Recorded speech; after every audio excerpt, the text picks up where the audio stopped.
Attorneys, shut the fuck up about your lunch. Welcome to another episode of the Office Altering Hire and Empower with Molly McGrath podcast. If you're a returning listener, welcome back. If you're a first-time listener, hopefully you'll become a long-time listener.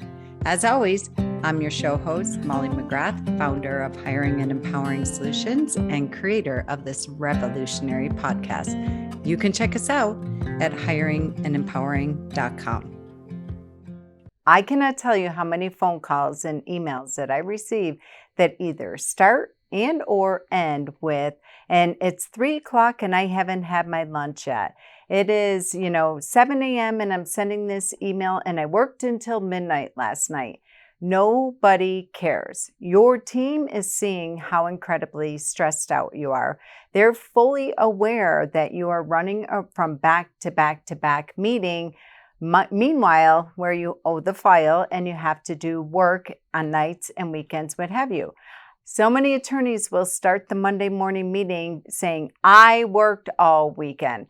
And it's interesting because when I facilitate weekly team meetings for members in law firm admin bootcamp, it's fascinating to me how many attorneys will still keep going. They're not getting a response. They're not getting a reaction from your team. Nobody's like, oh my goodness, I feel so terrible for you. Nobody. And so they'll repeat it several times. When I was working all day Saturday, on Sunday, when I went into this file at 7 p.m., blah, blah, blah. Stop using this language. It is passive aggressive. It is not empowering for your team. So there are many different ways that you can turn this around. We know that you haven't had your lunch. We know that you worked all weekend. We know that you worked late last night, what have you. So if this is the way that you want to operate, continue operating like that and hold your head high and own it and stop complaining about it. If you are complaining about it or oversharing this information with your team and you are resenting it, then just name it. Let's just stop doing it and name it.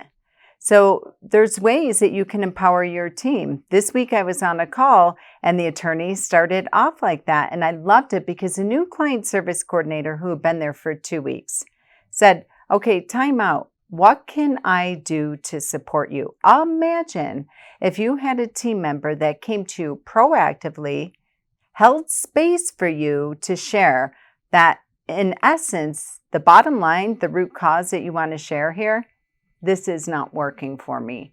I cannot keep going at this pace. I don't want to go at this pace.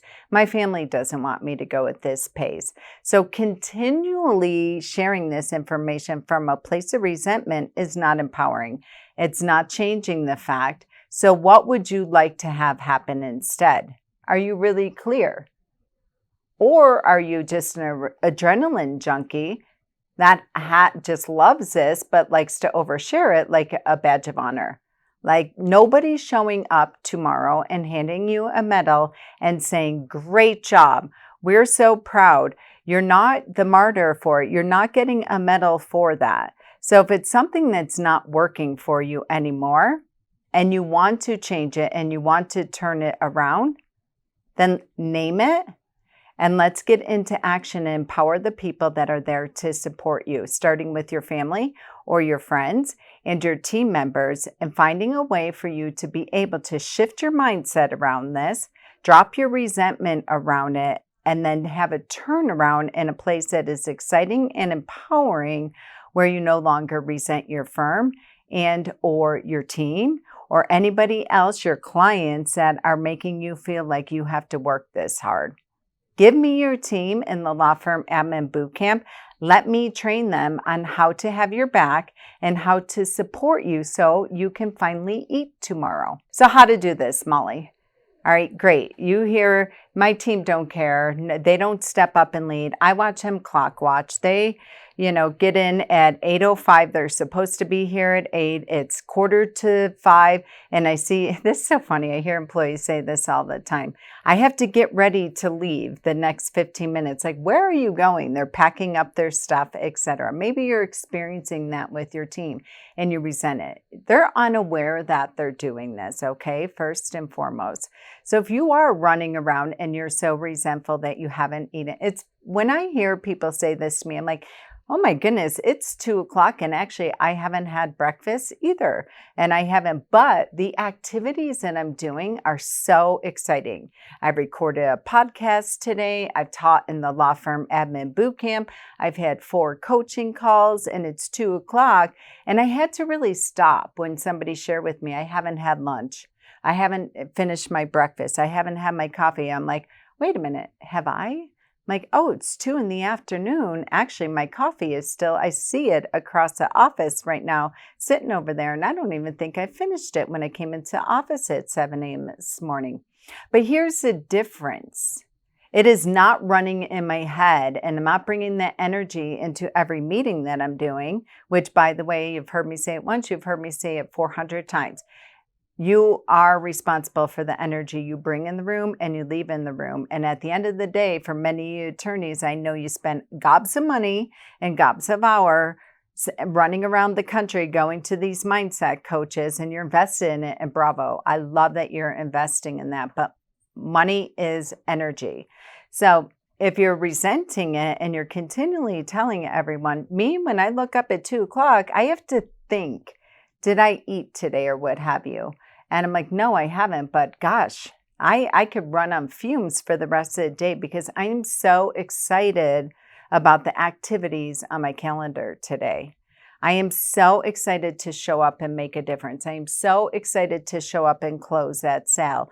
I am so excited to show up and do that presentation and close the room so I can make a difference for people. If that's not the case for you, here's my recommendation, a few steps. Number 1, grab a pen and paper and give yourself the grace of maybe 10 minutes. Set your timer for 10 minutes and look at everything that you've done for the past week. Maybe it's only Monday and it feels like a week has gone by. Really take stock of and look at what you've been doing with your time. Do you resent it? Does it light you up? Are you excited? What have you? Because my guess, if you're telling everyone that you haven't eaten, you haven't had your coffee, you missed breakfast again, you worked this weekend again, you worked till midnight, you slept for, 1.2 minutes or whatever, it's because you're resentful. And the greatest definition of resentment that I have ever heard is self-abandonment. You're abandoning yourself. You're a sacrificial lamb.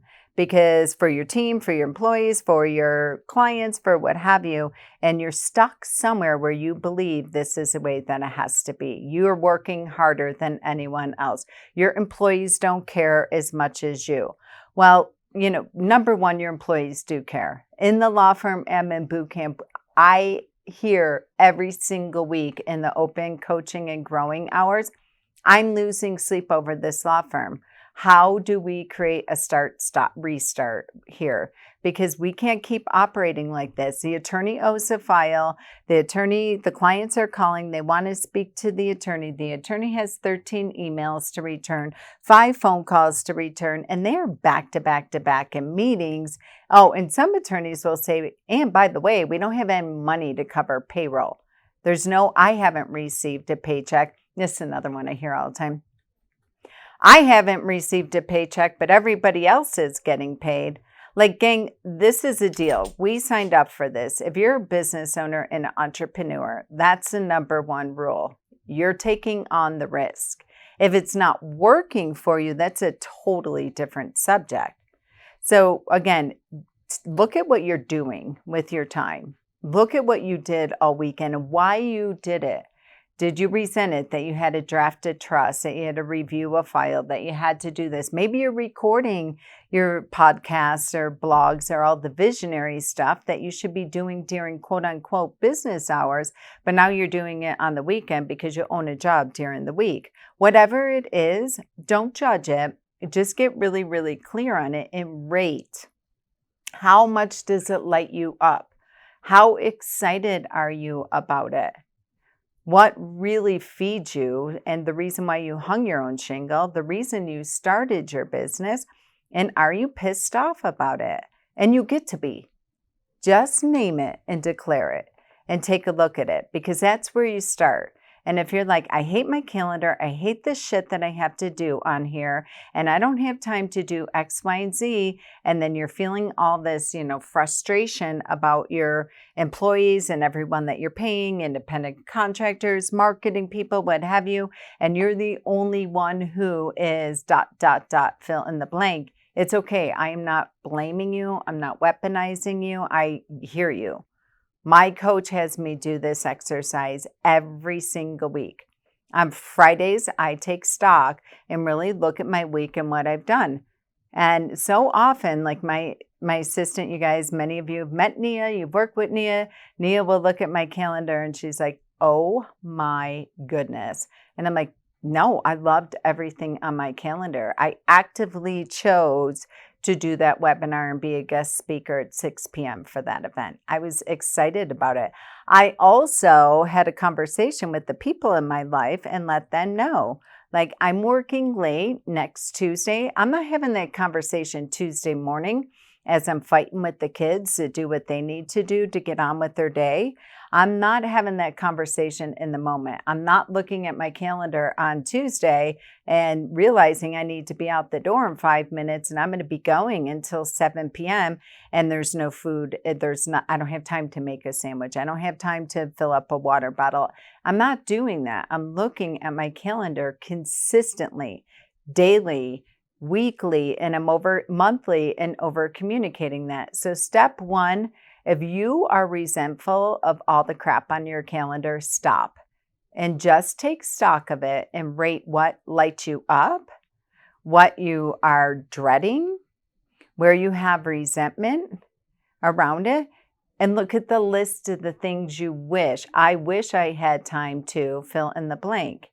It's an active choice. If you are continuing to constantly run around and be a martyr and drop these passive-aggressive comments to your team, in your email, and everywhere about how hard you're working, how you're not able to have your lunch, how you're not able to whatever it might be. You're actively choosing this. And the sad part about that, your team's not getting the message. You're not being really clear and saying, this isn't working for me and we have to figure out a different way. It's typically a breakdown in people, process, and production, which impacts profitability. So get really, really clear. Take a look at your calendar. We are hovering on the year end right now. I think there's about, less than 20 weeks remaining in the rest of 2023 right now. So you get to have a turnaround before the quarter ends. You get to have a turnaround within a week. If you name it, you get clear what's not working. And then step two, you walk in with your team and you have, in fact, let me give it this. How about you have them do it too? Give them permission and invitation for them to do the exact same thing about what's on their desk and on deck for them. Go back and do calendar review and everything that you did. What did you like? What lit you up? Where did you lose track of time? Where did you feel like you were in your 80% in your unique ability? Where did you feel like you wanted to ram your head through the wall and you absolutely resented it? Because here's the deal, what happens. Here's kind of the vicious cycle of this all, gang, is that when you get in that space and then procrastination comes in, where the things that you don't want to do, and that's where you aren't able to eat lunch, you're working nights, you're working weekends, and balls are being dropped, and follow-ups not occurring, and delegating back up to you as the attorney, whether it is truth or you feel like you have to do it because you don't see updates in the CRM, in the notes, and things of that nature. It's such a vicious cycle. So step one is start with you. The old saying, got to put the oxygen mask on yourself first. Step two is to invite and give your team permission to do the same.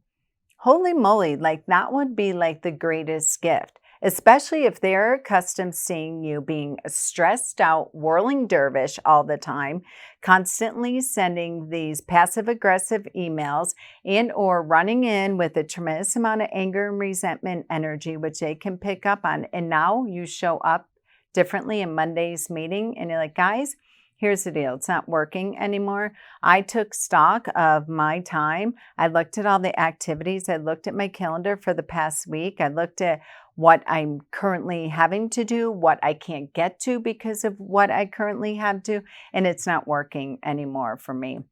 Now, we're not going to go into solution mode right now, but here's my invitation to you, team. My recommendation, I would love for each one of you to do this as well. Next Monday, I want you to pay attention. Look at last week, do a week in review, and then this week, I want you to pay attention as you're going through your day. Where are you feeling that anger and frustration bubble up? Where are you feeling that pit in your stomach? Where are you seeing the anxiety rise? Again, definition of anxiety is lack of information. So give them that permission and then come back next week. And my recommendation is that you all put time on your calendar. Put a 90-minute mini lunch and learn, a mini workshop. If you're in the law firm admin boot camp, we talk about Friday growth days consistently. Hopefully you have that block of time in there where we're working on that. And then let's whiteboard it. Let's map it. Let's see who's doing what to reach goal. Where is there breakdown in job description? Where is there a breakdown in time chunking? Where is there a breakdown in process? Where is there a breakdown in production? Period. And a story which impacts profitability. And so when you get to that place and then you empower, I will tell you this week alone, the attorney shows up in hot and heavy. I could tell the second she shows up, I'm like, oh boy, she is on fire. She is pissed off at the world and blah, blah, blah. And she comes into the Zoom room. They're all in the conference room. Of course, she's late. And justifiable reasons for why she's late, etc. But starts with, and I didn't even have my breakfast and blah, blah, blah, and just pukes everywhere. And I love it. I love it. A 2-week employee. Had been there for 2 weeks. 10 business days. This was the 11th business day of employment with this firm. Making $20 an hour. Shows up and says, time out. What can I do? And she came with a proposed solution.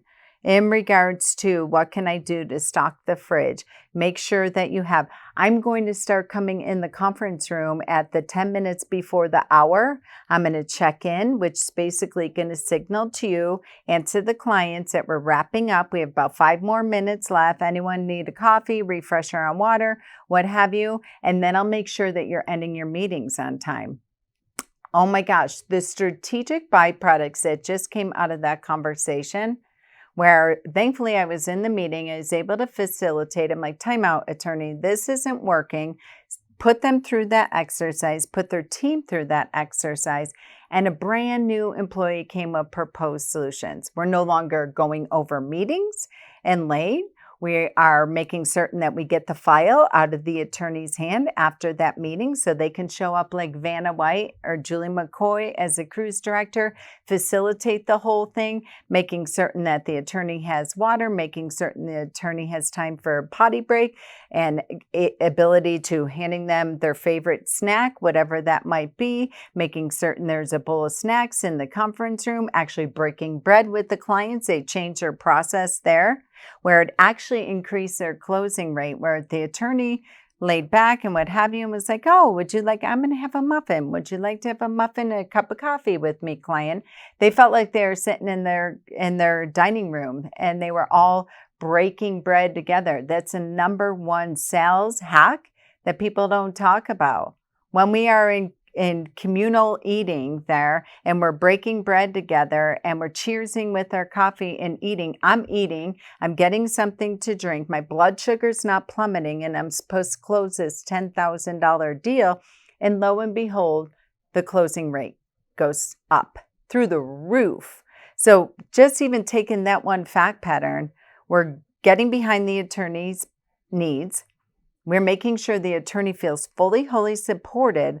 Like literally the attorney was in tears that they constantly have their favorite ice water with their favorite straw and lemons and oranges and cucumbers in there. She's like, I have never felt so supported just by communicating what wasn't working anymore. Breakdown in process. We're not late for meetings anymore. Closing rate goes up. The attorney doesn't owe the filer, have the anxiety as they go into the next meeting and it's back to back to back because they're 5 minutes over. You see it.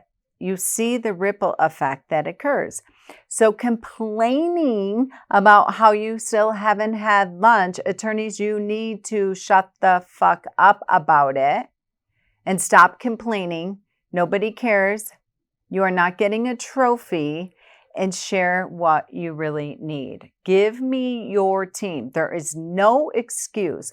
It is silly math, stupid cheap for your team members to be in the law firm admin boot camp with me.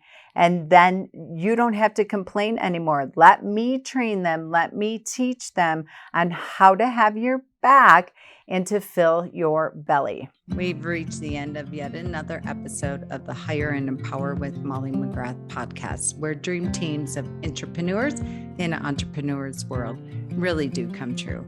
Listen, whether you're a business owner, employee, executive, or hiring manager, we fully understand hiring, onboarding, and leadership is expensive, exhausting, often overwhelming, and absolutely time-consuming for the already taxed professional. Well, we have your back on all fronts. For 25 years and counting, we have transformed over 4,000 law firm teams into the most efficient, resourceful, and profitable asset of your business. Check out our Smart Hire solution, our employee leadership program, and the 66-day law firm turnaround at hiringandempowering.com.